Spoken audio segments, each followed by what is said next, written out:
तो इस एपिसोड की स्टार्टिंग में ओसाटो मस्त होकर घोड़े बेचकर आराम से सो रहा था।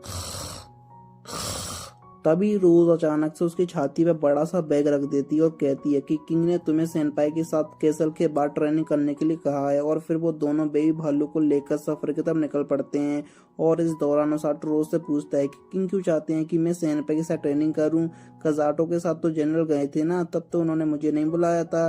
जिस पर रोज कहती है कि नहीं, तभी उन्होंने तुम्हें बुलाया था, लेकिन तुम एक दिन पहले जंगल से बाहर आए थे, इसलिए मैंने उन्हें मना कर दिया। लेकिन इस बार मैं उसे मना नहीं कर पाई। तो वहीं पहुंचने पर सेनपाई ओसाटो को देखकर काफी ज्यादा खुश हो जाती है और वो उसे अपनी टीम मेंबर उराकू और कोरिन से इंट्रोड्यूस करवाती है। इसके बाद रो सेनपाई से कहती है कि ओसाटो पॉइजन और किसी भी इंजरी को हिल कर सकता है, लेकिन ये सब किसी काम नहीं आएगा। अगर तुम मर गई तो इसमें ओसाटो कुछ नहीं कर सकता। खैर, तुम जनरल ने ट्रेन किया है ना, तो तुम सर्वाइव कर लोगी। तभी ओसाटो रोज की तरफ देखता है कि हाँ, ये खुद से मुझे भी कुछ बताएगी। जिस पर रोज कहती है कि मेरे पास तुम्हारे लिए कोई इंस्ट्रक्शन नहीं है, जिसे सुनकर ओसाटो घबरा जाता है, लेकिन फिर रोज वहां से चली जाती है। इसके बाद ये चारों अपने सफर की तरफ निकल जाते हैं और इस दौरान सेनपाई कहती है कि ओसाटो डार्कनेस ऑफ जंगल में गया था और हम भी वहीं जा रहे हैं। जिसे सुनकर ओसाटो को एकदम से याद आता है कि डार्कनेस ऑफ जंगल ये तो वही जगह है जहाँ पर बेबी भालू अपनी फैमिली के साथ रहता था। और फिर उसके मन में ये ख्याल भी आता है कि क्या बेबी भालू को फिर से वहां पर ले जाना सही रहेगा। तभी एकदम से वहां पर सेनपाई आ जाती है और कहती है कि लगता है बेबी भालू सो रहा है, तो अब मैं उसे हाथ लगा सकती हूँ। और फिर वो हाथ लगाने वाली थी कि तभी ओसाटो उसके हाथ को झटक देता है और इन दोनों की मस्ती के वजह से फिर से बेबी भालू नींद टूट जाती है। जिस पर ओसाटो से कहता है कि वैसे भी तुम अब बहुत सी सो ली, अब चलो अपने पैरों पर चलो। जिसे सुनकर वो चलता तो है, लेकिन इधर उधर डोल डोल के। जिसे देखकर सेनपाई कहती है कि अभी तुम्हें नींद लग रही हो तो चलो मैं तुम्हें उठा लेती हूँ। इतना कहकर वो उसे अपनी पीठ पर बैठने का इशारा करती है, जिस पर ओसाटो से रोकने की कोशिश करता है। अरे नहीं नहीं नहीं, लेकिन इससे पहले ही भी भालू सेनपाई के ऊपर चढ़ चुका था और उसका वजन इतना ज्यादा था कि सेनपाई उसके नीचे दब जाती है। और इसके बाद वो उसे उठाने का आइडिया ड्रॉप करके पैदल ही आगे बढ़ने लगते हैं। अब आगे बढ़ते बढ़ते कोरिन ने जो छड़ी पकड़ी हुई थी वो चमकने लगती है, जिस पर वो कहती है कि लगता है सामने से कई सारे मॉन्स्टर अपनी तरफ आ रहे हैं। जिसे सुनकर आरो अपनी लड़ने की पोजीशन में आ जाती है, मगर तभी कोरिन कहती है कि अरे नहीं नहीं नहीं, रुको रुको रुको, वो मॉन्स्टर नहीं है। जिसे देखकर सामने वाली झाड़ियों में से कुछ लुटेरे निकलते हैं। वो लुटेरे इन सबको कहते हैं कि देखो, तुम अपनी सारी कीमती चीजें हमें दे दो। जिन्हें देखकर ओसाटो ने हराने के बारे में सोच रहा था, लेकिन सेनपाई तो कुछ अलग ही मूड में थी। वो कहती है कि ओसाटो, क्या ये असली लुटेरे हैं? मैंने आज से पहले इतने लुटेरे कभी नहीं देखे भाई साहब, इस नादान लड़के कुछ भी नहीं हो सकता। तभी बेबी भालू साटो के पीछे से झांकता है, जिसे देखकर सारे लुटेरों की फटके 16 हो जाती है और ये बावरे को निकला पीछे से। लेकिन इसके बावजूद उनका लीडर कहता है कि वो ही सिर्फ एक बच्चा है, हम उसके लेकर भाग सकते हैं। अब ये सुनकर साटो उनके ऊपर अटैक करने की तैयारी कर रहा था कि इससे पहले सेनपाई थंडर मैजिक का यूज करके उन्हें एक बंदे को घायल कर देती है। जिसे देखकर साटो उसकी तारीफ करते हुए कहता है कि वाह वाह वाह वाह सेनपाई, आपने तो कमाल कर दिया, धोती फाड़ के रुमाल कर दिया। और ना, आप ज्यादा टेंशन मत लो, अगर उन्हें कुछ ज्यादा चोट लग गई तो मैं हीलिंग मैजिक से उन्हें ठीक कर दूंगा, आप बस अपने मस्ती में लगे रहो। इधर इतना होने के बाद भी उन लुटेरों को अकल नहीं आ रही थी। वो एक बार फिर से उनके ऊपर अटैक करती है, जिसे देखकर एक बार फिर से सेनपाई उन लोगों को बिजली का झटका देती है। तभी अचानक से कोरिन बताती है कि कोई मॉन्स्टर काफी तेज से हमारी तरफ आ रहा है और ये मॉन्स्टर और कोई नहीं बल्कि जंगली सुगर होते हैं।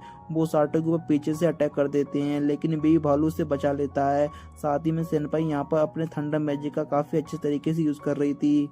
लेकिन एक पॉइंट पर आकर एक जंगली सुगर उसके काफी करीब आ जाता है, जिसे देखकर ओसाटो से बचाने के लिए भागता है और ओसाटो को बचाने के लिए बेबी भालू उसके पीछे भागता है। लेकिन उन तीनों की टक्कर की वजह से होता क्या है कि ओसाटो और सेनपाई पहाड़ी के नीचे गिर जाते हैं।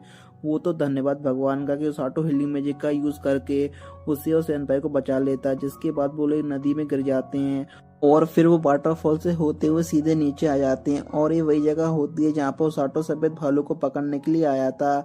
नीचे आने के बाद ओसाटो सेनपाई को चोट को ठीक करता है और फिर जब वे लोग अपना सामान चेक करते हैं तो उसके अंदर ना एक जोड़ी कपड़े के अलावा और कुछ नहीं बचा होता, यहाँ तक कि खाना भी नहीं बचा होता। अब क्योंकि थोड़ी देर में रात होने वाली और ये जंगल काफी खतरनाक मॉन्स्टर से भरा हुआ है, इसलिए ओसाटो कहता है कि हमें ना आज रात यहीं पर रुककर कल सुबह यहाँ से जाने का रास्ता ढूंढना चाहिए। वैसे पिछली बार तो वो ये पेड़ पर रखकर बचाता क्योंकि, लेकिन अब हमारी नादन सेनपाई को तो पेड़ पर चढ़ना नहीं आता, इसलिए वो और कोई जगह ढूंढने का डिसाइड करता है।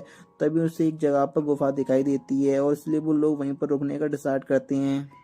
और फिर इसके बाद सेनपाई नदी में अपने थंडर मैजिक का यूज करती है, जिससे सारी मछलियां मरकर ऊपर आ जाती हैं। और फिर वो साटो से आग जलाने के लिए भी कहता है, तो सेनपाई वो भी कर देती है। जैसे देखो साटो काफी ज्यादा खुश होता है और अपने कपड़े निकाल कर आग के सामने बैठ जाता है। लेकिन सेनपाई जो दूसरी तरफ कोने में बैठी हुई थी, उसकी नजर तो उसकी मस्कुलर बॉडी पर थी, जिसके कारण वो ना बहुत ब्लश करने लगती है। तभी क्या होता है कि वहां पर छोटे छोटे से क्यूट से बंदर आ जाते हैं, जिन्हें देखकर सेनपाई उन्हें हाथ लगाने के बारे में सोचती है। मगर वो साटो से कहता है कि नहीं नहीं, वो बस दिखने में क्यूट हैं लेकिन वो जहरीले हैं। मगर सेनपाई कहाँ सुनने वाली थी, वो उस बंदर को हाथ लगाने की कोशिश करती है और ऑब्वियस सी बात है कि वो बंदर उसे काट लेते हैं। और ये देखकर साटो घबरा जाता है और कहता है कि नहीं नहीं, और बनो होशियार और बनो होशियार। और फिर वो अपने तुरंत अपने हीलिंग मैजिक का यूज करते हुए उसे वहीं ठीक कर देता है। तो वहीं दूसरी तरफ किंग कजाटो को बताता है कि ट्रेनिंग के दौरान सेनपाई और रोजाटो कहीं खो गए हैं, लेकिन घबराने की कोई बात नहीं है, हम सुबह होते ही सर्च पार्टी को ढूंढने के लिए उन्हें भेज देंगे। जिस पर कजाटो कहता है क्या, मैं सुबह का इंतजार नहीं कर सकता, मैं अभी की अभी उन्हें ढूंढने के लिए जा रहा हूँ। मगर तभी रोज आकर उसे रुकने की कोशिश करती है और बताती है कि कजाटो और सेनपाई के साथ होंगे, और अगर हाँ तो वो ठीक ही होंगे। अजाटो मेरा स्टूडेंट है और वो इतनी आसानी से नहीं मरेगा, और जब तक वो ठीक है तब तक सेनपाई भी ठीक ही होगी। तो इधर डिनर के बाद उसाटो कहता है कि लाजवाब, मजा आ गया, पहली बार मैंने जंगल में इतना स्वादिष्ट खाना खाया। और इसलिए वो सेनपाई को उसके साथ रहने के लिए थैंक्स बोलता है। तभी सेनपाई उसे वहां से लेने की लगती है। उसे देखकर उसाटो कहता है कि हमें ना बारी बारी से सोना चाहिए, तो ऐसा करो कि तुम पहले सो जाओ। जिस पर सेनपाई कहती है, अरे नहीं नहीं नहीं, तुम इतना ज्यादा हीलिंग मैजिक का यूज कर रहे हो, तुम थक गए होगे, तो तुम पहले सो जाओ। जिस पर सुनते हुए साटो ऐसा नहीं बोलता कि अरे तुम सो जाओ, अरे मैं नहीं सो रहा। वो ऐसा कुछ नहीं बोलता, वो आलसी कहीं का आओ ना देखता ना ताओ देखता, तुरंत सोने के लिए लेट जाता है। लेकिन थोड़ी देर बाद सेनपाई उससे पूछती है कि क्या तुम सो गए, तो साटो कहता है कि नहीं, अभी नहीं सोया, बताओ क्या हुआ। तो सेनपाई उससे पूछती है कि तुम्हें इस वर्ल्ड में आने पर कैसा लग रहा है, क्या तुम वापस अपने वर्ल्ड में जाना चाहते हो। जिस पर साटो कहता है कि हाँ मैं जाना चाहता हूँ, लेकिन सेम टाइम पर नहीं भी जाना चाहता हूँ, क्योंकि ये वर्ल्ड ना काफी ज्यादा बेहतर है। जिस पर सेनपाई कहती है कि हाँ तुम सही कह रहे हो, मैं भी वापस पुराने वर्ल्ड में जाना नहीं चाहती, मैं यहाँ पर फ्री होकर घूम सकती हूँ, जो चाहे वो कर सकती हूँ। पुराने वर्ल्ड में तो मेरी फैमिली की स्टेटस के कारण मुझ पर काफ़ी ज़्यादा लिमिटेशन थी, जो कि यहाँ पर नहीं है। ऐसे वर्ल्ड में तो मैं भी जाना चाहता हूँ यार। अब ये सब सुनकर साटो कहता है कि तुम सही सोच रही हो। वैसे हम जब पहली बार यहाँ पर आए थे ना, तो मुझे तुम्हारी और कजाटो की काफी ज्यादा फिक्र हो रही थी, लेकिन अब क्योंकि मैं एक रेस्क्यू टीम में हूँ, तो मैं यहाँ पर ठान लिया है कि मैं तुम्हें और कजाटो को, हर वो शख्स को जिसे मेरी जरूरत है, उसकी मदद करूंगा। जिसे सुनकर सेनपाई भी कहती है कि हाँ मैं भी इस जगह की हीरो बनकर इस जगह को बचाना चाहती हूँ। आगे वो ये भी कहती है कि तुम्हें इससे बात करके मुझे काफी अच्छा लगा, मैं तुम्हारे साथ और भी क्लोज रिलेशनशिप में आना चाहती हूँ। ओ भाई साहब, क्या कह गई कुड़ी, ओहो हो। ये सुनकर उसाटो का चेहरा लाल होने लगता है और वो शर्म के मारे वापस लेट जाता है। तो पीछे सेनपाई उसे चिढ़ाते हुए कहते हैं कि हाय मेरा मुन्ना शर्मा गया। खैर इसके बाद अगले दिन वो दोनों जंगल से बाहर निकलने का रास्ता ढूंढने लगते हैं, और इस दौरान उन्हें एक झाड़ी में से एक चलने की आवाज आती है, जिसे सुनकर सेनपाई तुरंत अपनी तलवार पकड़ लेता है आने वाले खतरे की फाइट करने के लिए। लेकिन वो कोई खतरा नहीं था, वो तो बेबी भालू था। उस साटो को देखते ही तो वो खुशी के मारे उसके ऊपर कूद कर उस पर लिपट जाता है। तभी पीछे से आरू आकर कहता है कि जब हम लोग आप लोगों को सर्च कर रहे थे, तभी अचानक से बेबी भालू तुम्हारी तरफ बढ़ने लगा, शायद वो तुम्हें सूंघकर तुम्हें ढूंढ रहा था। और ये सुनकर सेनपाई बेबी भालू को काफी ज्यादा तारीफ करती है। लेकिन तभी हम देखते हैं कि बेबी भालू सूंघते हुए जगह पर आता है और सेनपाई के पूछने पर उसातो से बताता है कि इसी जगह पर बेबी भालू की अपनी फैमिली के साथ रहा करता था, जिन्हें एक जायंट एनाकोंडा ने खत्म कर दिया। और ये सुनकर सेनपाई को भी बेबी भालू के लिए काफी ज्यादा बुरा लगता है। मगर तभी वापस से बेबी भालू उसातो के पास आ जाता है, जिससे उसातो समझ जाता है कि बेबी भालू उन्हें आगे बढ़ने के लिए कह रहा है, और फिर वो लोग वहां से निकल जाते हैं। और इसी के साथ एपिसोड यहीं पर खत्म होता है। तो इस एपिसोड की स्टार्टिंग में हम देखते हैं कि साटो और सेनपाई दोनों वापस किंगडम में आ चुके हैं, और उन्हें देखकर किंग काफी ज्यादा खुश होते हैं। किंग पहले तो उन लोगों से माफी मांगते हैं और फिर साटो से पूछते हैं कि रेस्क्यू टीम में उसकी ट्रेनिंग कैसी चल रही है। जिसे सुनकर साटो पहले तो घबरा जाता है, क्योंकि रोज भी वहां पर खड़ी होती है, और इसलिए वो किंग से कहता है कि ट्रेनिंग मेरी वो तो काफी अच्छी चल रही है। जिसे सुनकर किंग बहुत ज्यादा खुश होते हैं कि चलो बढ़िया है फिर तो। और फिर वो उन लोगों को आज के दिन आराम करने के लिए भेज देते हैं, लेकिन उन्हें रोज को जनरल को वहीं पर रोक लिया था। और ये बात ओसाटो को काफी ज्यादा अजीब लग रही थी, लेकिन इसके ऊपर जाना ना सोचकर वे लोग अपने अपने रूम में चले जाते हैं। लेकिन तभी कजाटो और प्रिंसेस उनकी तरफ भागते हुए आते हैं। कजाटो कहता है कि मुझे तुम लोगों की काफी ज्यादा चिंता हो रही थी। तो प्रिंसेस कहती है कि कजाटो, वो तो आप लोगों को ढूंढने के लिए आने वाला था, लेकिन रोज ने उसे रोक लिया था। और इसके बाद वो चारों फाउंटेन के पास बैठकर बात करने लगते हैं, जिसके दौरान कजाटो ओसाटो से कहता है कि रोज तुम पर काफी ज्यादा भरोसा करती है। दरअसल वो इसलिए ऐसा कह रहा था क्योंकि पिछले एपिसोड में रोज ने उसे कहा था ना कि ओसाटो आसानी से नहीं मरेगा, और अगर वो ठीक है तो सेनपाई भी ठीक ही होगी। और बस ये सुनकर ही कजाटो की सांस में सांस आई थी। इसे सुनकर ओसाटो मन में कहता है कि बेचारा इनोसेंट कजाटो, उसने काफी आसानी से रोज की बातों को भरोसा कर लिया। एक नंबर की खूसट है वो खूसट।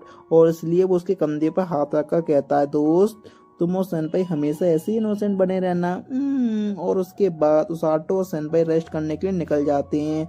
तभी प्रिंसेस कजाटो से कहती है, आप जब उन दोनों के साथ होते हो तो काफी ज्यादा खुश दिखती हो। जिस पर कजाटो कहता है कि हाँ, वो इसलिए क्योंकि हम तीनों एक ही वर्ल्ड से आए हैं। जिस पर प्रिंसेस उदास होकर कहती है, तो क्या मेरे लिए कोई जगह नहीं है? जैसे सेनपाई मुझे मेरे नाम से पुकारती है, वैसे आप क्यों नहीं पुकारते हो? इस बात का मुझे ना काफी ज्यादा बुरा लगता है। क्या आप आपसे मुझे मेरे नाम से पुकारोगे? जिसे सुनकर इनोसेंट कजाटो प्रिंसेस की प्यार भरे इशारे समझ ही नहीं पाता, और वो कहता है, ठीक है, अगर आप ऐसा ही चाहती हो तो मैं आपको अब से आपके नाम से बुलाऊंगा। तो वहीं दूसरी तरफ किंग और उनका मिनिस्टर जनरल रोज को बताते हैं कि हमने उन लुटेरों से पूछताछ की है जिन्होंने सेनपाई और साटो पर अटैक किया था। उनके मुताबिक वो पासी के लैंड से आए हैं, और उनका कहना है कि वहां पर मॉन्स्टर की तादाद बढ़ती जा रही है और वह किसी डर के मारे उनकी तरफ आ रहे हैं। जिसे सुनकर जनरल कहता है, तो मॉन्स्टर जरूर डीमन आर्मी से डरकर उस तरफ आ रहे होंगे। तो किंग कहता है, हाँ मुझे भी यही लगता है। जिस पर जनरल कहता है, डीमन आर्मी इस बार हमें पिछली बार की तरह कमजोर समझने की गलती नहीं करेगी, हमारे पूरे किंगडम पर कब्जा करने की फिराक में आ रहे होंगे। जिसे सुनकर किंग उसे तुरंत सभी सोल्जर की यूनिट को स्टैंड बाय पर रखने के लिए कहता है। तो वहीं जनरल और मिनिस्टर वहां से जाने के बाद किंग रोज से कहते हैं कि मेरे पास तुम्हारे लिए एक टास्क है। जिसे सुनकर रोज समझ जाती है और कहती है कि तो आप चाहते हो कि मैं डीमन लॉर्ड की आर्मी का पता लगाऊं? जिस पर किंग हाँ में सर हिलाते हैं, और वो ऐसा इसलिए कह रहे थे क्योंकि किंग के हिसाब से वो पूरे किंगडम में सबसे ज्यादा तेज भागती है। तो रोज इस टास्क को एक्सेप्ट करके वहां से जाने वाली थी कि तभी किंग उसे रोककर उसके पास आकर कहते हैं कि क्या तुम्हें पिछली बार की तरह इस बार भी सोल्जर को लीड नहीं कर सकती?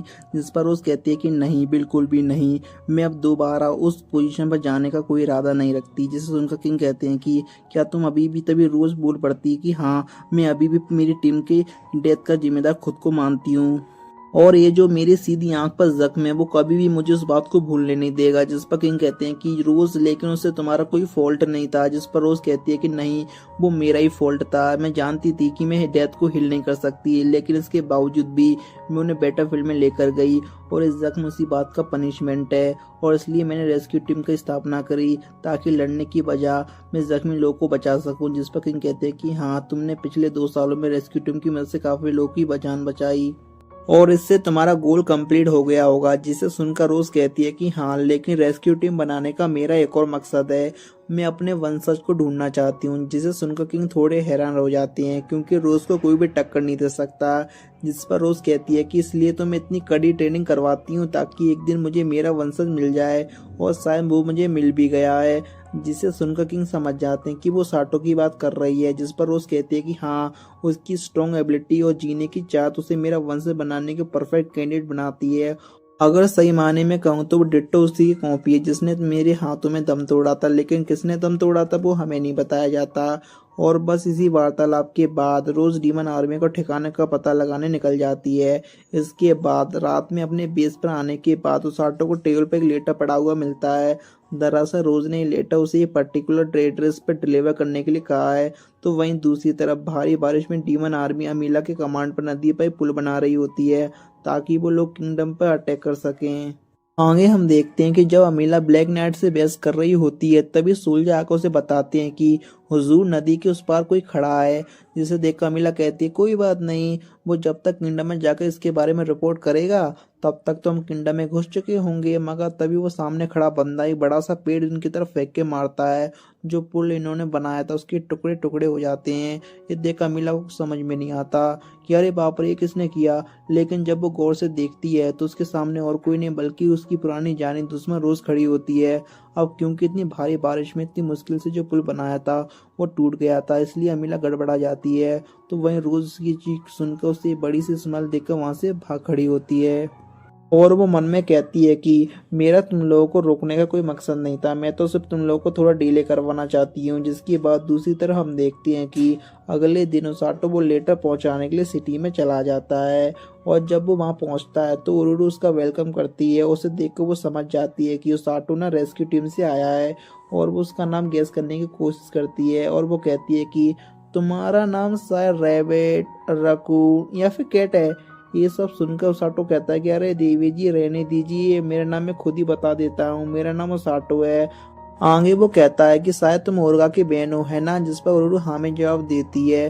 तो उसाटो कहता है कि आखिर ओरगा कहाँ पर है। तो उरुरु कहती है कि वो ना अंदर ही पेशेंट को देख रहे हैं, क्या तुम देखना चाहोगे। जिस पर उसाटो हाँ में जवाब देता है, हाँ देख लेंगे।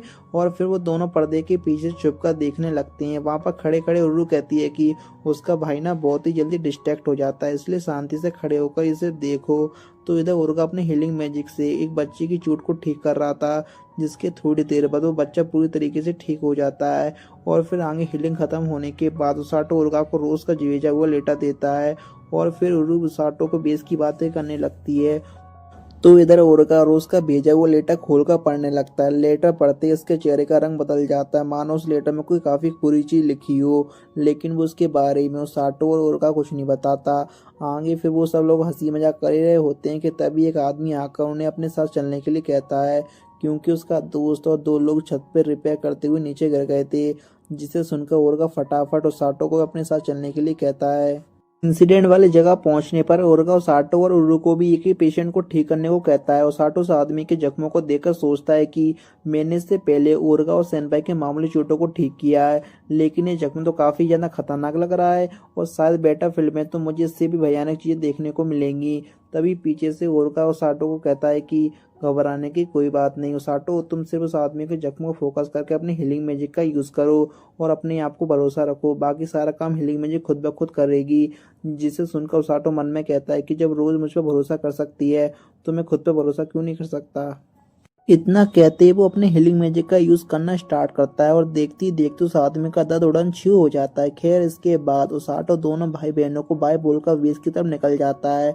तभी इस तरफ उरुडू उसको बताता है कि जो लेटर रोज ने उन्हें भेजा है उसमें वॉर की प्रिपरेशन करने के लिए कहा गया है।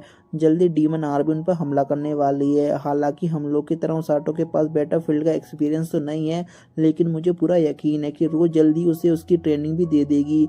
अब वॉर की बात सुनकर उरुडू काफी ज्यादा उदास हो जाती है। तो वहीं दूसरी तरफ जब ओसाटो शॉप से फ्रूट लेकर अपनी बेस की तरफ जा ही रहा होता है कि तभी अचानक से एक लड़की उसका हाथ पकड़कर कहती है कि सिर्फ तुम ही हो जो ये देख सकते हो, इसका मतलब तुम ही हो जो आने वाले फ्यूचर को चेंज भी कर सकते हो। इतना कहते ही उस लड़की की आंखें रेड कलर से चमकने लगती हैं और फिर ओसाटो को एक विजन दिखाई देता है कि डीमन आर्मी के हमले के कारण चारों तरफ तबाही मच गई है। साथ ही में ब्लैक नाइट ने काजाटो और सेनपाई को दोनों खत्म कर दिया है, जिसे देखकर ओसाटो काफी ज्यादा डर जाता है। तभी वो लड़की कहती है कि मैंने अपना काम कर दिया, अब तुम्हें अपना काम करना है। जिसके बाद वो वहां से चली जाती है और ओसाटो तो वैसे डर के मारे वहां पर खड़ा हुआ होता है। और इसी के साथ हमारा एपिसोड यहीं पर खत्म होता है। तो इस एपिसोड की स्टार्टिंग उसाटो को दिखाने से होती है। उसने जो पिछले एपिसोड में सेनपाई और काजाटो के खत्म होने का विजन देखा था ना, उसके कारण वो अभी भी शॉक में होता है और इसलिए वो तुरंत उस लड़की को ढूंढने के लिए निकलता है जिसने उसे ये बात बताई थी। लेकिन वो लड़की उसे कहीं पर नहीं मिलती। हालांकि वो लड़की खिड़की से इसे देख रही थी और मन ही मन कहती है कि अब सब कुछ तुम्हारे ऊपर डिपेंड है। जिसके बाद उसाटो उस लड़की के बारे में कैसल की गार्ड से पूछने के लिए जाता है, मगर तभी ना वहाँ पर रोज आ जाती है। जिसे देखकर गार्ड डर के मारे वहाँ से भाग खड़ा होता है। जिस पर उसाटो अपनी टिप्पणी करते हुए कहता है कि हाँ मैं समझ गया कि वो क्यों भागा। अब ये सुनते से रोज का मुंह पकड़कर उसे ऊपर उठा लेती है और फिर वो पूछती है कि हाँ जरा बताओ तो मुझे क्या समझे तुम। जिसे सुनकर उसाटो कहता है अरे नहीं नहीं नहीं मैं तो मजाक कर रहा था, नहीं नहीं मैं तो मजाक कर रहा था।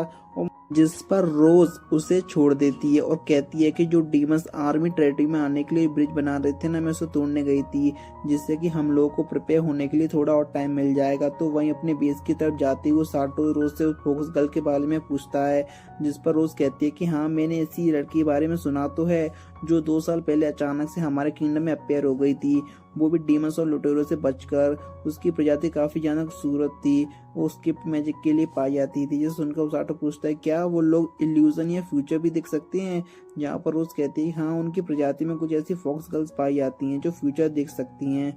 अब ये सुनकर उसाटो सोचता है कि वो लड़की जरूर उन्हीं में से एक होगी। और फिर ये बात खत्म होने के बाद रोज अपने महल की तरफ जाती है और उसाटो वापस अपने बेस की तरफ निकल जाता है।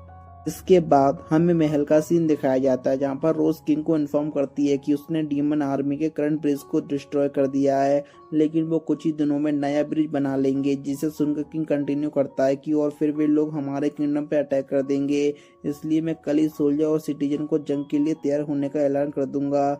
जिसके बाद वो जनरल से कजाटो सेनपाई को अर्जेंट मीटिंग के लिए बुलाने के लिए कहता है। तो फिर वहीं आगे हम कजाटो सेनपाई को किंग के रूम में तरफ जाते हुए देखते हैं, और इस दौरान उन दोनों को थोड़ा सा ही पर अंदाजा हो गया था कि किंग उन्हें क्यों बुला रहे हैं। तब जाते जाते रास्ते में उन्हें मुलाकात प्रिंसेस से होती है और कजाटो अभी भी उसे प्रिंसेस कह के पुकारता है, जिसके कारण प्रिंसेस थोड़ा उदास हो जाती है। लेकिन तुरंत बाद वो कहती है कि डैड ने आप लोगों को रूम में इंतजार कर रहे हैं, और ये सुनकर दोनों आगे बढ़ते हैं। तो वहीं किंग के रूम के अंदर जाने से पहले हम कजाटो के चेहरे पर साफ साफ एक अजीब सा डर देख पाते हैं, और इसके बाद हम दूसरी तरफ उसाटो को देखते हैं। इतने डरावने विजन को देखने के बाद उसे तो बिल्कुल भी नींद नहीं आ रही थी, साथ ही में उसे बार बार वही बात याद आ रही थी जब लड़की ने कहा था कि सिर्फ तुम ही हो जो फ्यूचर को चेंज कर सकता है। अब वो इन सब के बारे में सोचकर परेशान हो रहा था कि तभी खिड़की से बाहर उसे एक लाइट मैजिक नजर आती है, जिसे देखकर उसकी फट जाती है, अरे भाई कौन है। लेकिन जब वो हिम्मत करके खिड़की के पास जाकर देखता है तो बाहर और कोई नहीं बल्कि कजाटो होता है। और फिर हम कजाटो और साटो को बाहर बात करते हुए देखते हैं, जहाँ पर कजाटो से बताता है कि किंग ने आज हमें बुलाकर बताया कि जल्दी उनकी डीमन आर्मी के साथ वॉर शुरू होने वाली है। और ये सुनकर सेनपाई तो काफी ज्यादा एक्साइटेड लग रही थी, लेकिन मुझे नहीं लगता कि मैं बैटलफील्ड में ज्यादा देर टिक पाऊंगा, और इसलिए मैं वहां से भाग निकला और अभी तुम्हारे सामने बैठा हूँ। उसाटो, अगर मैं सच सच कहूँ ना तो मुझे लड़ाई से काफी ज्यादा डर लग रहा है। पिछली बार जब हम जंगल में ट्रेनिंग करने के लिए गए थे ना, तब मुझे अपने सामने डीमन को देखकर मेरे पैर फ्रीज हो गए थे, और काफी मशक्कत के बाद मैं उनके साथ लड़ पाया था। और अब तो कुछ टाइम में सामने डीमन आर्मी से होने वाला है, और वो लोग तो हमें मारने के लिए आ रहे हैं। दोस्त, मुझे नहीं लगता कि यार मैं उनके सामने टिक भी पाऊंगा। और ऊपर से किंगडम के लोग मुझे काफी ज्यादा इज्जत देते हैं, उन्हें लगता है कि मुसीबत के टाइम में उन्हें बचाऊंगा, और इस बात का मुझे सबसे ज्यादा दुख है, क्योंकि मैं लड़ने से काफी ज्यादा डरता हूँ। अब ये सुनकर उसाटो कहता है कि कजाटो, तुम्हें लोगों की इच्छाओं पर खरा उतरने की जरूरत नहीं है, कभी कभी तुम्हें अपनी फीलिंग का भी ध्यान रखना चाहिए। जिस पर कजाटो उससे पूछता है कि उसाटो, तुम्हें इस लड़ाई के बारे में क्या फील करती हो। जिस पर थोड़ा सोचने के बाद उसाटो कहता है कि मैं तो वॉर में जाने वाला हूँ लोगों को बचाने के लिए, क्योंकि मैंने बन बना लिया है। जब से मैं यहाँ पर आया हूँ मैंने काफ़ी ज़्यादा कुछ सहा है, और मेरे एक्स्ट्रा होने के बावजूद उन लोगों ने मुझे एक्सेप्ट किया, इसलिए मैं फाइट में जाकर उन्हें बचाऊंगा, और तुम्हें और सेनपाई को भी बचाऊंगा। और तुम चिंता मत करो यार, अगर तुम हीरो बनकर फाइट नहीं करोगे ना, फिर भी हम दोस्त बने रहेंगे, और जब भी तुम जरूरत पड़ेगी ना, मैं तुम्हें बचाऊंगा यार। अब दोस्तों की ये सारी बातें सुनकर कजाटो खुद को 2 चांटे लगाकर कहता है कि यार मैं कितना बड़ा बेवकूफ़ हूँ यार, जो लड़ाई के बारे में ये सब सोच रहा था। मैंने भी तो सेनपाई को बचाने का प्रॉमिस किया था, और मैं उससे जरूर बचा के रहूंगा। बस इतना कहकर वो मोटिवेट होकर उसाटो को थैंक्स बोलकर वापस महल की तरफ जाने निकल जाता है। और इसके साथ ही उसाटो भी वापस सोने के लिए जाने वाला था कि तभी पीछे से सेनपाई उसे आवाज लगाती है, और उन दोनों की बातों से हमें पता चलता है कि सेनपाई को कजाटो की काफी फिक्र हो रही थी, और इसलिए वो उसका पीछा करते हुए यहाँ पर आ गई। लेकिन अब जब उसाटो की बातों से उसने अपना मन बना लिया, इसलिए वो सेनपाई को ज्यादा फिक्र नहीं हो रही थी। मगर तभी वो उसाटो को पकड़ कहती है कि उसाटो, क्या तुम्हें चाहती हो कि मैं फाइट नहीं करूं। जिस पर उसाटो कहता है, अरे नहीं, तुम्हारी बात तो अलग है, तुमने तो पहले ही इस वर्ल्ड में रहने का डिसाइड कर लिया था। जिसे सुनकर सेनपाई काफी ज्यादा खुश होती है, और उसाटो को गुड नाइट बोलकर वहां से वापस महल की तरफ जाने के लिए निकल जाती है। तो वहीं अगले सीन में किंग सभी सोल्जर को बता रहे थे कि डीमन आर्मी हमारी टेरिटरी में घुस चुकी है, और कुछ ही टाइम में हम उनके साथ वॉर अनाउंस कर देंगे। 2 साल पहले किसी तरह हमने उन लोगों को यहाँ से भगा दिया था, लेकिन इस बार वो पूरी पावरफुल फोर्स के साथ हम पर अटैक करेंगे और ये फाइट हमारे लिए आसान नहीं होने वाली है। लेकिन हम लोग फिक्र करने की कोई बात नहीं, क्योंकि इस बार हमारे साथ हीरो सेनपाई और हीरो कजाटो हैं। इन लोगों को हमने दूसरे वर्ल्ड से उनकी पावर का यूज करने के लिए यहाँ पर समन किया है, और साथ ही में पिछली बार की तरह इस बार भी हमारे साथ रेस्क्यू टीम वाली बैटलफील्ड में मौजूद रहेंगे। वो वहाँ पर हर जख्मी सोल्जर को ठीक करने के लिए तत्पर रहेंगे। तो आप सभी लोग को बिना डरे उनके ऊपर अटैक करने के लिए तैयार हो जाओ, जीत हमारी होगी। और ये सुनकर सारे सोल्जर खुशी से झूम उठते हैं। और फिर इसके साथ ही सीन कजाटो की तरफ शिफ्ट होता है। वो ना प्रिंसेस से मिलने के लिए गया होता है। प्रिंसेस अपने रूम में उदास होकर बैठी हुई होती है, और आगे वो जैसे ही कजाटो को देखती है तो उसके चेहरे पे एक स्माइल आ जाती है, और वो कहती है कि मुझे आपको देखकर काफी ज्यादा खुशी हुई। तो आप कल जंग में जा रहे हो, है ना? जिस पर कजाटो कहता है कि हाँ, मैं कल बाकी लोग के साथ बैटलफील्ड की तरफ निकल जाऊंगा। जिसे सुनकर प्रिंसेस कहती है कि मैं प्रार्थना करूंगा कि आप ही जीत कर आए। जिसे सुनकर कजाटो की जो वहां से जाने लगता है, लेकिन जाने से पहले वो प्रिंसेस को उसके नाम से पुकारता है। अब कजाटो के मुंह से अपना नाम सुनकर प्रिंसेस तो खुश में खुश हो जाती है, और फिर वो कजाटो को सही सलामत वापस आने के लिए कहती है, और इसके बाद कजाटो वहां से निकल जाता है। और फिर ये सीन रेस्क्यू टीम की बेस की तरफ शिफ्ट होता है, जहाँ पर सेनपाई की तरह उरुरु भी बेबी भालू को देखकर उसे क्यूट कहकर उसे हाथ लगाने के बारे में सोचती है। लेकिन जब वो अपना हाथ आंग करती है तो हर बार की तरह इस बार बेबी भालू उसके हाथ को झटक देता है। अरे दूर दूर दूर दूर रहे, मैं दूर रहे। लेकिन उरुरु भी काफी ज्यादा जिद्दी होती है, वे कई बार उसको हाथ लगाने की कोशिश करती है, लेकिन हर बार बेबी भालू से हाथ झटक देता है। तभी कुरुरु उछलकर बेबी भालू के ऊपर सर पे बैठ जाता है, जिसे देखकर उरुरु उसके हाथ लगाने की कोशिश करती है, लेकिन तभी बेबी भालू उसके हाथ को एक बार फिर से झटक देता है। और तो इस तरह पोरगा बड़े से सामान के नीचे दब जाता है, जिसे देखकर ओसाटो उसकी मदद करने के लिए जाता है, और उसे बात करने के दौरान उसे और हमें पता चलता है कि ठीक ओसातो की तरह ही उरुरु का भी ये फर्स्ट टाइम है बैटलफील्ड में जाने का। अब आगे वो दोनों बात कर रहे होते हैं कि तभी टकलू आकर ओसाटो से कहता है कि रोज तुम्हें उसके ऑफिस में बुला रही है। जिसे सुनकर ओसाटो कहता है कि अब इस घुसड़ को क्या हुआ, क्योंकि आज से पहले कभी भी रोज ने उसे अपने ऑफिस में नहीं बुलाया था। लेकिन मरता डरता क्या नहीं करता, वो साटो रोज से मिलने के लिए चला जाता है, जहाँ पर रोज उसे बताती है कि जैसे कि मैंने पहले तुम्हें बताया था कि तुम्हें मेरे साथ फ्रंट लाइन पर आकर रहकर इंजर्ड सोल्जर को ठीक करोगे, लेकिन अभी हमें वैसा नहीं करना है। हमें बाकियों के साथ रेस्क्यू टेंट में रहेंगे। टकलू और सभी लोग घायल सोल्जर को लेकर आएंगे और हम लोग उन्हें ठीक करेंगे। साथ ही में रोज उसे यहाँ पर ये भी बताती है कि किसको पहले हील करना चाहिए और किसको नहीं, जिस पर ओसाटो हाँ में जवाब देता है, हाँ ठीक है मैं समझ गया। और इसके बाद रोज उसे एक बॉक्स ओपन करने के लिए देती है, जिसके अंदर और कुछ नहीं बल्कि रेस्क्यू टीम का ऑफिशियल यूनिफॉर्म होता है। उस यूनिफॉर्म को रोज ओसाटो को वहीं पर ट्राई करने के लिए कहती है। फिर उसके बाद यूनिफॉर्म पहनने के बाद रोज उसे पकड़कर कहती है कि देखो साटो, हीलर्स इमोर्टल नहीं होते, अगर तुम मर गए तो सब कुछ खत्म हो जाएगा, और इसलिए बैटलफील्ड में अपनी जान की परवाह न करना ये सबसे बड़ी बेवकूफ़ी होगी। जिसे सुनकर ओसाटो कहता है कि हाँ मैं जानता हूँ, मैं सभी को बचाने के साथ साथ अपना भी ध्यान रखूंगा, क्योंकि ये बात आपने मुझे सिखाई है। जिसे सुनकर रोज एक स्माइल के साथ यहाँ से जाने के लिए कहती है। तो वहीं रोज के ऑफिस से बाहर निकलने के बाद ओसाटो सोचता है कि मुझे पता नहीं कि विजन क्या चीज़ है, लेकिन मुझे इतना ज़रूर पता है कि मुझे क्या करना है। मैं सेनपाई और कजाटो को किसी भी हालत में मरने नहीं दूंगा। और इसी के साथ ये एपिसोड यहीं पर खत्म होता है। तो इस एपिसोड की स्टार्टिंग में हम रोज और उसकी पूरी टीम को बैटलफील्ड की तरफ जाते हुए देखते हैं, और इस दौरान ओसाटो रोज से पूछता है कि आखिर डीमन दिखते कैसे हैं, जिस पर रोज बताती है कि डीमन असल में डेमी ह्यूमन से वो इंसानों के जैसे दिखते हैं, बस उनके सर पर सींग होते हैं और उनकी फिजिकल स्ट्रेंथ और मानव इंसानों से काफी ज्यादा होता है। रोज यहाँ पर ये भी बताती है कि उनके नाइट सिर्फ ऑफिसर स्ट्रांग होते हैं, बल्कि उनके सोल्जर भी काफी ज्यादा स्ट्रांग होते हैं। वैसे क्या तुम्हें सब सुनकर डर लग रहा है? जिस पर ओसाटो कहता है, खाक डर लग रहा है? काय का डर भाई साहब, आपकी इतनी खतरनाक ट्रेनिंग से बच गया तो कोई भी डीमन मेरा बाल भी बाका नहीं कर सकता। जिसे सुनकर रोज अपनी पुरानी रेस्क्यू टीम की याद आती है, जिसके बाद सीन फ्लैशबैक की तरफ शिफ्ट होता है, जहाँ पर हमें 5 साल पहले का टाइम दिखाया जाता है, जहाँ पर किंग रोज और बाकी सभी हायर रैंकिंग ऑफिसर को बता रहे थे कि खबरियों के हिसाब से कई सारे डीमन को अपनी टेरिटरी में देखा गया है। हालांकि उनकी संख्या और उनका मकसद हमें अभी तक पता नहीं चला, लेकिन मैं चाहता हूँ कि आप लोग वहाँ जाकर इसके बारे में पता लगाएं और ध्यान रहे उनके साथ कोई भी कॉन्फ्लिक्ट ना हो। जिसे सुनकर रोज जब वहाँ से जाने लगती है तभी पीछे से जनरल उससे आवाज लगाकर पूछता है कि तुम डीमन की मूवमेंट के बारे में क्या सोचती हो।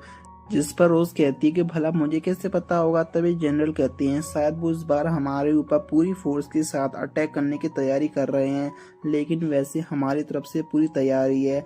हमारे लोग खतरनाक से खतरनाक सिचुएशन को हैंडल करने के लिए तैयार हैं। उतना कहकर जनरल वहां से चला जाता है। इसके बाद रोज जब डीमंस के बारे में सोचते हुए जा रही थी तभी एक पर्पल वाली लड़की उसे बार बार आवाज लगाने लगती है, जिसके तंग आकर रोज उसके सर पर मुक्का मार देती है। मुक्का खाते हुए लड़की कहती है और जोर से चिल्लाती है, आपके पास सुपर ह्यूमन स्ट्रेंथ है, अगर ऐसे चलता रहा तो आप मेरे सर के 2 हिस्से कर दोगे।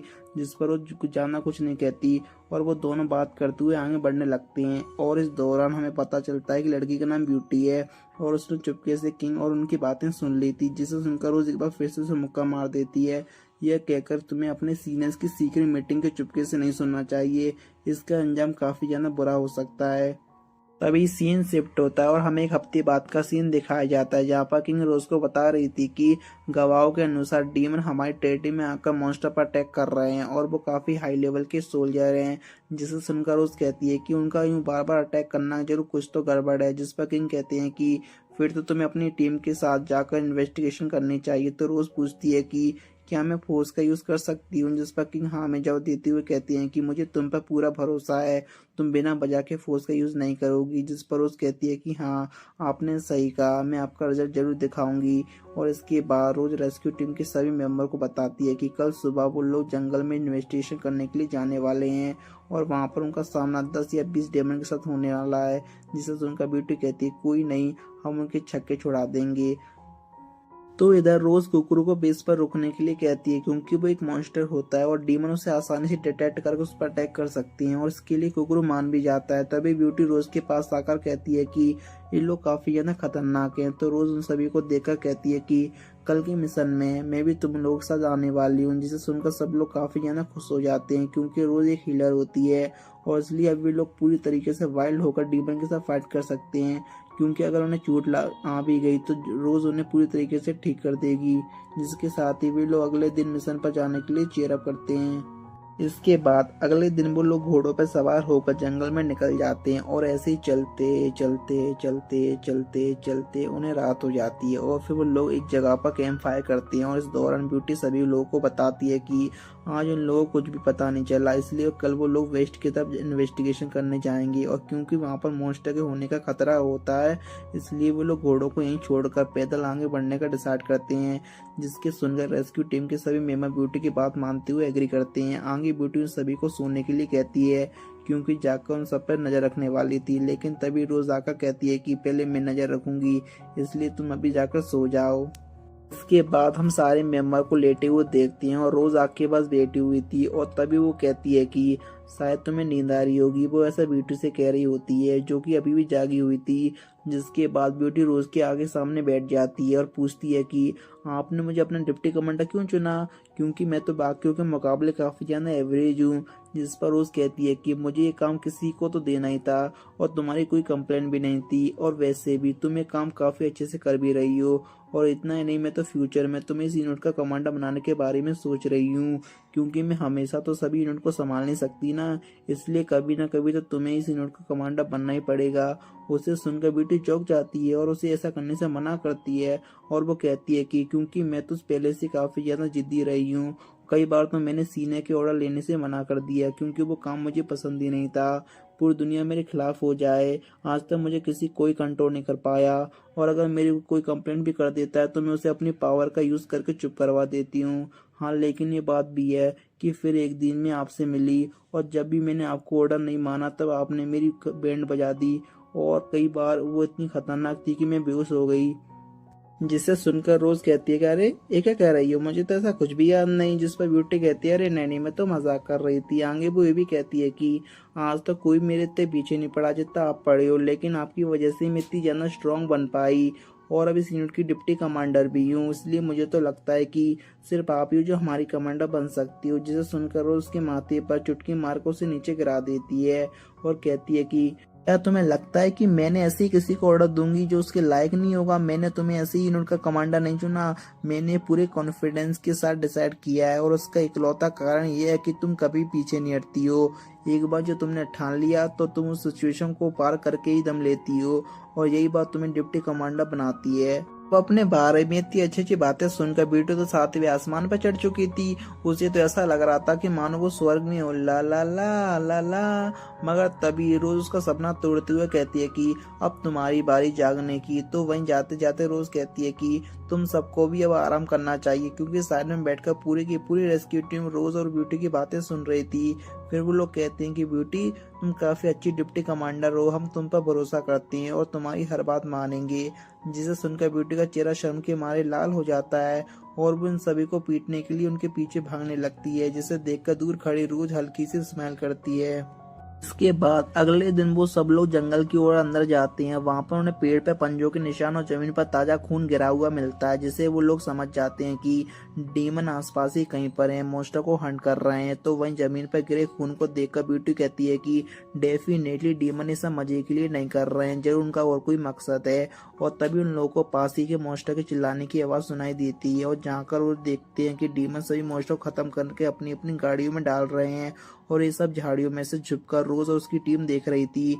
लेकिन तभी डीमन की लीडर को उनके यहाँ पर होने का एहसास हो जाता है और इसलिए वो फिर रोज के सामने आकर लीडर से पूछती है कि तुम लोग यहाँ पर मॉन्स्टर को लेकर कहाँ जा रहे हो? जिस पर लीडर कहता है कि हम लोग ये सब एक मिशन के लिए कर रहे हैं। जिस पर रोज मिशन के बारे में पूछती है, कौन सा मिशन? लेकिन लीडर उसे साफ साफ बताने से मना कर देता है। तो रोज कहती है कि हम लोग अभी भी इस फाइट को टाल सकते हैं अगर तुम लोग चुपचाप मॉन्स्टर को यहीं छोड़कर वापस अपने डीमन टेरिटरी में चले जाओ। जिस पर लीडर कहता है कि वाह बेटा, काफी बड़ी बड़ी बातें कर रही हो, लेकिन अब क्योंकि तुम लोगों ने हमें देख लिया है तो मैं तुम लोगों को यहाँ से जिंदा जाने नहीं दूंगा। तभी रोज ब्यूटी को पूरी की पूरी कमांड दे दी थी, क्योंकि वो लीडर के साथ लड़ते हुए इन्हें कमांड नहीं दे पाएगी और इस पर ब्यूटी हाँ में जवाब देती है। और तभी वो लीडर दोनों को एक दूसरे की तरफ काफी तेजी से भागते हुए आते हैं। साथ ही में रेस्क्यू टीम के सभी लोग डीमन के साथ लड़ने के लिए तैयार होते हैं। तो इधर लीडर वाइल्ड मैजिक का यूज करके अपने आप चारों तरफ आर्मर बना लेता है और साथ ही में वो रोज के ऊपर अटैक भी कर देता है। लेकिन रोज उसे बचते हुए तुरंत लीडर के पास आकर उसे काफी जोरदार मुक्का मारती है, जिसके कारण वो काफी दूर जाकर गिरता है और आसपास के पेड़ भी नीचे गिर जाते हैं। तो लीडर एक के बाद एक उसके ऊपर अटैक करते जाता है, लेकिन उनसे बचते हुए रोज कई सारे पेड़ उठाकर उसकी तरफ फेंकती है और पहले कुछ पेड़ उससे लीडर से बच जाते हैं, लेकिन अगले पर रोज एक पेड़ सीधा उसके ऊपर फेंककर उसे नीचे कुचल देती है। मगर तभी लीडर वाइल्ड मैजिक का यूज करते उस पेड़ को तोड़ते हुए बाहर निकलता है और कहता है कि आज से पहले मुझे कभी भी तुम्हारी जितनी पावरफुल इंसान नहीं मिला। इतना कहते हुए अपनी पावर से रोज को जकड़ने की कोशिश करता है, लेकिन इससे रोज का कोई फर्क नहीं पड़ता। वो एक स्माइल के साथ उस मैजिक से बाहर निकलने लगती है और इस दौरान उसकी बॉडी में से निकल रही एनर्जी को देखकर लीडर की आंखें फटी की फटी रह जाती हैं और वो भी समझ जाता है कि रोज हीलिंग मैजिक यूजर करती है। फिर वो तुरंत अपनी तलवार बाहर निकालकर कहता है कि मैं तुम्हें आज यहीं पर खत्म कर दूंगा। जिस पर रोज कहती है कि अच्छा, लेकिन उससे पहले मैं तुम्हें कुचल कर खत्म कर दूंगी। और इसी के साथ दोनों एक दूसरे पर अटैक करने के लिए आगे बढ़ते हैं और फिर इसी के साथ एपिसोड यहीं पर खत्म होता है। तो इस एपिसोड की स्टार्टिंग में हम लोग देखते हैं कि डीमन की आर्मी रोज की आर्मी के ऊपर भारी पड़ रही होती है, पर अब वो लोग हार नहीं मानते। वे लोग अपनी पावर का यूज करके डीमंस को हरा रहे होते हैं। वहीं पर रोज को दिखाया जाता है जो कि नेरो से लड़ रही होती है। वो नेरो की तलवार को देखकर कहती है कि लगता है डीमन स्वॉर्ड है जिसके ऊपर कर्ज लगा हुआ है, मुझे उसे टच नहीं करना चाहिए। जिसके बाद नेरो सीधा उसके ऊपर हमला करता है, जिससे वो हल्के से इंजर्ड हो जाती है। लेकिन अब वो घूमकर नेरो के ऊपर काफी जोर से मुक्का मारती है, जिससे कि नेरो काफी दूर जाकर गिरता है। रोज अब उसके पास जाती है और अपनी चोट को हील कर लेती है और उससे कहती है कि क्या तुम इतनी जल्दी खत्म हो गए? मुझे पता है इतना काफी नहीं है तुम्हें हराने के लिए, इसलिए जल्दी से खड़े हो जाओ। ये सुनकर नेरो भी खड़ा हो जाता है और कहता है कि हम तो बस मॉन्स्टर पकड़ने आए थे, मेरे जो भी सबऑर्डिनेट हैं मैं उन्हें पर्सनली ट्रेन किया था और तुम लोगों ने उन्हें बुरी तरीके से हरा दिया। मानना पड़ेगा रोज, तुम और तुम्हारे साथी काफी ज्यादा टैलेंटेड हैं। आज तक मैंने जितने भी ग्रुप से लड़ाई करी, तुम्हारे ग्रुप उनसे सबसे ज्यादा ताकतवर है। इंसानों के बीच में ट्रू हीरोज नहीं होते, ऐसे इंसान जिनके पास बहुत सारी पावर होती हैं वो इस दुनिया में एग्जिस्ट करते ही नहीं है। मुझे ऐसा लगा था। यह सुनकर रोज उसे कहती है कि तुम्हें क्या लगा था कि अब हमारे पास हीरोज नहीं है तो तुम हमसे जी सकते हो, तुम तो हमें नीचा दिखा रहे हो। तब नेरो कहता है हाँ माफ करना, लेकिन मैंने अपना माइंड अब चेंज कर लिया है।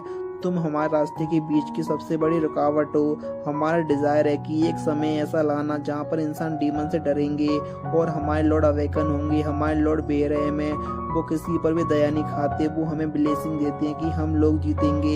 इसलिए हमारे डीमन लॉर्ड के लिए हम पूरी तरीके से तुम्हें डिस्ट्रॉय कर देंगे, भले ऐसा करने में हमारी बॉडी डस्ट क्यों ना बन जाए। जैसे वो ये बात बोलता है उसके जितने भी साथी होते हैं वो और ज्यादा खतरनाक होने लगते हैं। वहीं पर वो लड़की उसकी साथी डीमन लॉर्ड को मार रही होती है, पर वो डीमन उस लड़की के हाथ पकड़ लेता है। तब नेरो कहने लगता है कि हम लोग के पास हमारे लॉर्ड की तलवार है, भले हम लोग मिट्टी में क्यों ना मिल जाएं, हम अपने दुश्मनों को खत्म करके रहेंगे। ये सुनकर रोज अब उसकी लड़की को बचाने के लिए जा रही होती है, लेकिन तभी नेरो उसके ऊपर हमला करके उसे रोक देता है। जिसके बाद वो डीमन उस लड़की के ऊपर एक काफी भारी तरीके से हैमर मार के उसे खत्म कर देता है और वो खुद भी खत्म हो जाता है। यह देखकर सब लोग काफी ज्यादा हैरान हो जाते हैं। बाकी लोग भी कहने लगते हैं कि ऐसा कैसे हो सकता है, हमने उन डीमन को कमजोर कर दिया था। तभी एक और बंदे के ऊपर एक डीमन हमला करके उसे भी मार देता है। इस तरीके से एक एक करके वो जो डीमन होते हैं वो रोज के सभी साथियों को मार रहे होते हैं और ये सब नेरो करवा रहा होता है अपने कर्ज पावर का यूज करके।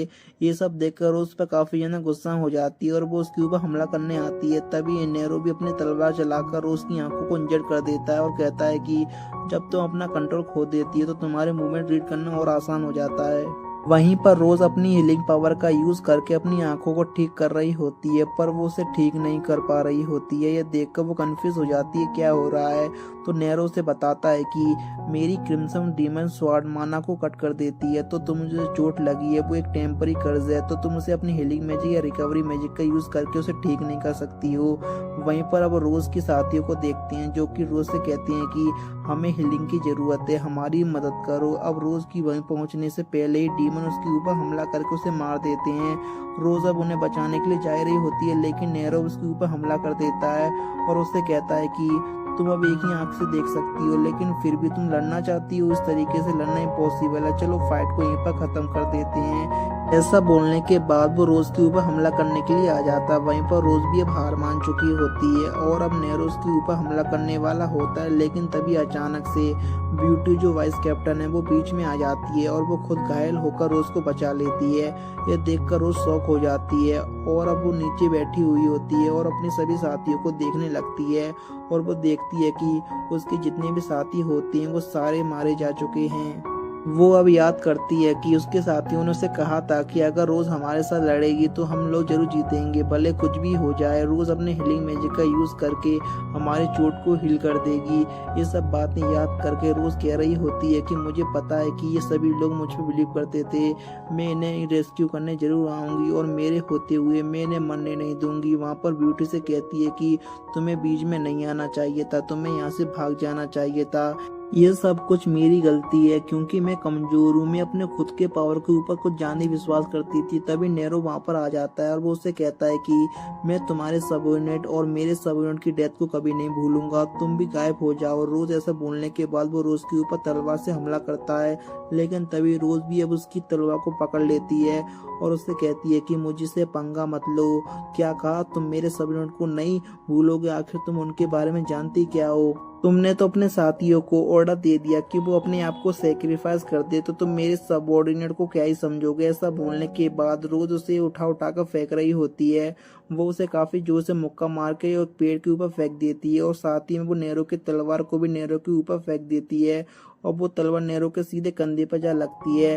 रोज अब उसे पास जाती है और उस फेंक से कहती है कि मैं तुम्हें मार दूंगी। और रोज अब उसे मारने के लिए आगे बढ़ रही होती है कि लेकिन तभी उसे थोड़ी सी बेहोशी फील होने लगती है, लेकिन फिर भी वो नेरो के मारने जा रही होती है और कहती है कि बस मुझे इसी को मारना है। तभी अमीला वहाँ पर आ जाती है जो कि अभी छोटी सी बच्ची है। वो नेरो से कहती है कि मास्टर मैं आपको बचा लूंगी, जिस पर नेरो से कहता है कि मैं तुमसे कहा था कि तुम पीछे रहना, जिस पर अमीला कहती है कि माफ करना लेकिन मैं आपको यहाँ नहीं छोड़ सकती। अब ये सब देखने के बाद वो सोच रही होती है लेकिन नेरो जो कि एक ऐसा पर्सन है, उसने अपने सबऑर्डिनेट को सेक्रीफाइस कर दिया, उससे बचाने के लिए कोई आया है। मैं हम लोग अमीला को देखते हैं जो कि नेरो के कंधे से तलवार को निकाल रही होती है और उसे ले जाने लगती है, जो देखकर रोज उसे रुकने के लिए कहती है। लेकिन जैसे अमीला पीछे मुड़कर देखती है, रोज को अमीला के अंदर वाइस कैप्टन ब्यूटी दिखती है और वो फिर उसे रोक नहीं पाती है। अब अमीला ही नेरो को वहां से ले जाने लगती है। तभी रोज देखती है कि ब्यूटी उसे बुला रही है। वो देखकर रोज अब रेंगते हुए वाइस कैप्टन ब्यूटी के पास पहुंचती है और उसे कहती है कि बात करो मुझसे, मैं तुम्हें हील कर दूंगी। जिस पर वाइस कैप्टन कहती है कि ये इम्पॉसिबल है, दुश्मनों ने जो चोट पहुंच रही है वो काफी ज्यादा गहरी है। वहीं पर हम रोज को देखते हैं जो कि उसकी चोट को हील करने की कोशिश करती है और कहती है कि शायद से चांसेस हैं तुम्हें ठीक करने के। पर अब हम लोग देखते हैं कि रोज उसका चोट को हील नहीं कर पा रही होती है। देखकर वाइस कैप्टन रोज से हाथ पकड़ कर लेती है और कहती है कि कोई बात नहीं, मुझे कोई पछतावा नहीं है, मैं काफ़ी ज़्यादा खुश हूँ। आपकी सबऑर्डिनेट होने के तौर पर मैं लड़ पाई और मुझे पता है कि बाकी सभी लोग भी यही सोचते हैं जैसे कि मैं सोचती हूँ। प्लीज़ ऐसी पर्सन रहना जैसे हम लोग आपको एडमायर करते हैं। वहीं पर रोज़ कहने लगती है कि मैं आखिर तुम्हें मरने कैसे दे सकती हूँ। वाइस कैप्टन से कहती है कि आप कितनी अच्छी हो, और ये सब बोलने के बाद वो मर जाती है। जिसके बाद रोज अपने सभी साथियों को देखती है कि वो सभी लोग मर चुके हैं। ये देखकर वो काफी ज्यादा चिल्लाने लगती है और रोने लगती है। अगले सीन में रोज अब किंग को आकर बताती है कि फ्यूचर में जो डीमन लॉर्ड है वो रिजरेक्ट हो सकता है और हमारे किंगडम के ऊपर इन्वेड कर सकता है, और वो जो मॉन्स्टर की हंटिंग कर रहे थे शायद वो इसलिए कर रहे थे। ये बताने के बाद रोज अब किंग से कहती है कि मेरी आपसे एक रिक्वेस्ट है, मुझे बटालियन कमांडर के तौर से हटा दो और मुझे नाइट भी नहीं बनना, मुझे नाइट के तौर पर भी हटा दो, मुझे खुद को एक नाइट बुलाने का हक नहीं बचा। ऐसा बोलने के बाद रोज वहां से चली जाती है। वो अब शहर में चल रही होती है। तभी वहां पर एक बूढ़े अंकल और एक बूढ़ी आंटी आती है जो कि रोज से कहती हैं कि हमारा बेटा आपके अंडर काम कर रहा था, यानी कि वो आपकी टीम में था और काफी परेशान भी खड़ी करता था। उसका नाम जोश था। ये सुनकर रोज को याद आता है कि जोश तो मर चुका है। रोज अब उसके पेरेंट्स से कहती है कि माफ करना, मेरी वजह से आपका बेटा मर गया। तो अब जोश की मॉम रोज का हाथ पकड़ती है और कहती है कि शुक्रिया, आप उसकी डेड बॉडी हमारे पास लेकर आई, हम उसके आखिरी बार देख पाए। वो काफी सेटिस्फाइड लग रहा था। पहले वो काफी परेशान करता था, लेकिन आपके अंडर काम करने के बाद वो हमेशा खुश रहता था। ये सब सुनने के बाद रोज तो उन्हें कुछ कह नहीं पा रही होती है। जिसके बाद रोज अपने घर के अंदर आकर कोने में बैठ जाती है। और अब एक महीना बीत जाता है जहाँ पर सिगलिस रोज से मिलने आता है और उसे कहता है कि मैंने सुना कुछ दिन पहले किंग तुमसे मिलने आए थे। तो रोज कहती है हाँ, मैं हैरान हो गई थी क्योंकि वो बिना किसी गार्ड के यहाँ पर आए थे। तो सिगलिस कहता है ऐसा इसलिए क्योंकि तुम एक महीने से बाहर नहीं आई हो, क्या किंग ने तुम्हें मनाया कि तुम वापस नाइट बन जाओ। तो रोज कहती है नहीं, जिस रीजन की वजह से तुम यहाँ पर आए हो, किंग भी यहाँ पर आए थे, वो बस चेक करने आए थे कि क्या मैं अपने साथियों की तरह मर तो नहीं गई हूँ। वैसे सच बताऊं तो मरना कितना मजेदार होता होगा, है ना। यह सुनकर सिगलिस उस पे काफी गुस्सा हो जाता है और उसके कॉलर को पकड़ लेता है। तो रोज उसे कहती है कि गुस्सा करना बंद करो, मैं बस कह रही हूँ कि मरने का ख्याल मेरे दिमाग में आया था पर मैं मरी नहीं। ये सुनकर सिगलिस कहता है ठीक है, लगता है डीमन स्वार से जो तुम्हें चोट लगी थी वो हील होने लगी है। तो रोज कहती है हाँ, जो कर्ज था वो टेम्पररी था। तो सिगलिस से कहता है कि तो तुम अपने राइट आई को हील करने की कोशिश क्यों नहीं करती हो। जिसके बाद सिगलिस वहां से चला जाता है। वहीं पर अब रोज बैठकर सोच रही होती है कि अपनी राइट आई को मैंने इसलिए हील नहीं किया क्योंकि इसका जो स्कार है ये मेरे पापों का प्रूफ है कि मैंने अपने सबऑर्डिनेट को मरने दिया। ये मेरी पनिशमेंट है जिससे कि मैं उनकी डेथ को भूल ना पाऊँ। मैं मरूंगी नहीं क्योंकि वाइस कैप्टन ने अपनी जान मुझे बचाने के लिए दे दी। लेकिन अब मैं आखिर इससे क्या करूं? क्या मैं नेरो को जाकर बदला लूं या फिर जितने भी हो सके उतने डीमंस को मारूं? नहीं, ये नहीं, पहले मुझे अपने दिमाग को शांत करना चाहिए। जिसके बाद रोज अपना मुंह धोकर आती है और फिर वो बैठ जाती है। वो सोच रही होती है कि तभी उसके सामने उसकी सबऑर्डिनेट दिखते हैं उसे। यह सब रोज का वहम होता है। रोज अब मन में कहने लगती है कि मैं कितनी पैथेटिक हूँ, मुझे नहीं पता कि मैं इतनी कमजोर हूँ। अगर मेरे सबऑर्डिनेट मुझे ऐसा देखेंगे तो वो क्या सोचेंगे और क्या बोलेंगे। तब उसके सामने वाइस कैप्टन आती है जो कि उसे कहती है कि तुम्हारे सबऑर्डिनेट तुम पर हंसेंगे और कहेंगे कि हमारी कैप्टन ऐसी तो नहीं थी। अब वो रोज को कहती है कि हर चीज हमेशा एक जैसी नहीं रहती, हर चीज बदलती है। अगर तुम उसे एक्सेप्ट नहीं कर पाओगे तो तुम आगे नहीं बढ़ पाओगे। लेकिन चाहे कुछ भी हो जाए, ये बात तो सच है कि आप हमारी लीडर थी और वो कभी भी चेंज नहीं हो सकती। तो इसलिए इसके बारे में ज्यादा सोचने की जरूरत नहीं है। यही बात आपने मुझे उस रात कही थी। तो फिर आपको मेरे आखिरी शब्द तो याद ही होंगे। है ना। मैंने आपको कहा था कि प्लीज वैसी पर्सन रहना जैसे हम लोग एडमायर करते हैं। रोज अब देखती है कि सभी उसके साथी उसके सामने आ जाते हैं, जो कि उससे कहते हैं कि तुम इस तरीके से बैठी क्यों हो, तुम हमारे कमाल की बैटलियन कमांडर हो, बस इतनी सी चीज तुम्हें रोक के नहीं रख सकती, तुम हमेशा ऐसी स्ट्रांग थी। ये सब सुनने के बाद रोज इमोशनल हो जाती है और कहती है कि इन सभी की डेथ के बाद मैं सोच रही थी कि लेकिन ये लोग हमेशा आगे बढ़ते जा रहे हैं। वो एक स्माइल के साथ रोज अब कहती है कि आखिरी बार है कि मैं अपनी कमजोरी दिखा रही हूँ। वो अपने साथियों से कहती है कि माफ करना, इग्नोर कर देना कि मैंने अपनी कमजोरी दिखाई, इसके बाद में तुम लोग कभी अपनी कमजोरी नहीं दिखाऊंगी कि मैं कमजोर हूँ। यह सुनकर वाइस कैप्टन काफी खुश होती है और अब वो वहाँ से चली जाती है, जिसके बाद रोज अब खड़ी हो जाती है और कहती है कि अब मैं ठीक हूँ और मैं ऐसी पर्सन बनूंगी जिससे कि तुम सभी लोग एडमायर कर सको। रोज अब अपने आंखों से वो पट्टी उतार लेती है और कहती है कि अब मुझे पता है कि मुझे क्या करना है। फ्यूचर में इंसानों की डीमन से होने वाली बीच भयंकर बैटल होने वाली है और काफी सारे सोल्जर घायल होने वाले हैं।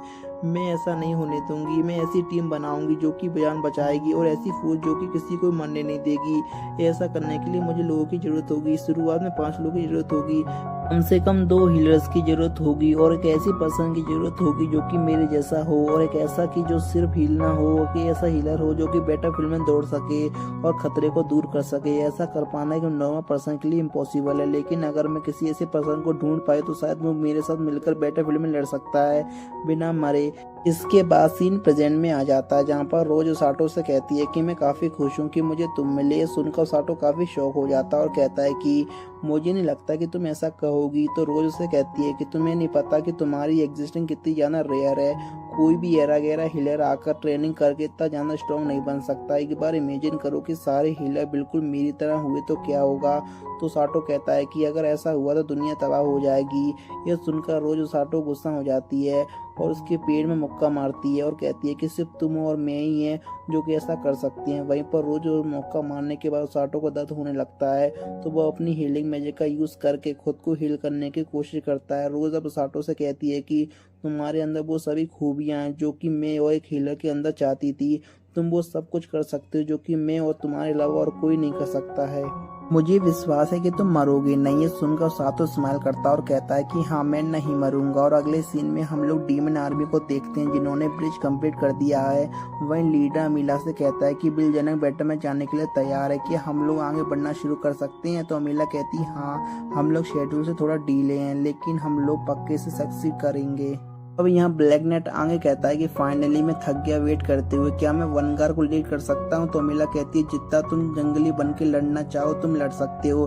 तब ब्लैक नेट कहता है तुम्हें मुझे बताने की जरूरत नहीं है, मुश्किल चीजें काफी जल्दी खत्म हो जाएंगी, वो लोग केवल इंसान है। वो सुनकर अमीला उसे कहती है कि मुझे तुम्हारी ताकत पे बिल्कुल शक नहीं है, लेकिन इंसानों में भी थोड़े दिक्कत खड़े करने वाले अपोनेंट हैं और वो अपोनेंट का नाम है किडनैपर। ये सुनकर ब्लैक नाइट कहता है कि वही जो घायल लोगों को चुरा कर ले जाते हैं। तो अमीला कहती है कि हाँ, जिस पर ब्लैक नाइट कहता है कि मुझे नहीं लगता कि उनसे डरने की जरूरत है, हर समय वो लोग इधर उधर भागते रहते हैं। तो अमीला उससे कहती है कि उन्हें अंडरस्टिमेट मत करो, वो लोग मॉन्स्टर हैं। तो ब्लैक नाइट कहता है कि अगर ऐसी बात है तो उनसे लड़ने में मजा आएगा, अगर वो लोग मुझे सेटिस्फाई कर सकते हैं तो इससे फर्क नहीं पड़ता कि वो इंसान है या मॉन्स्टर, बस उन्हें मुझे जिंदा फील करवाना चाहिए।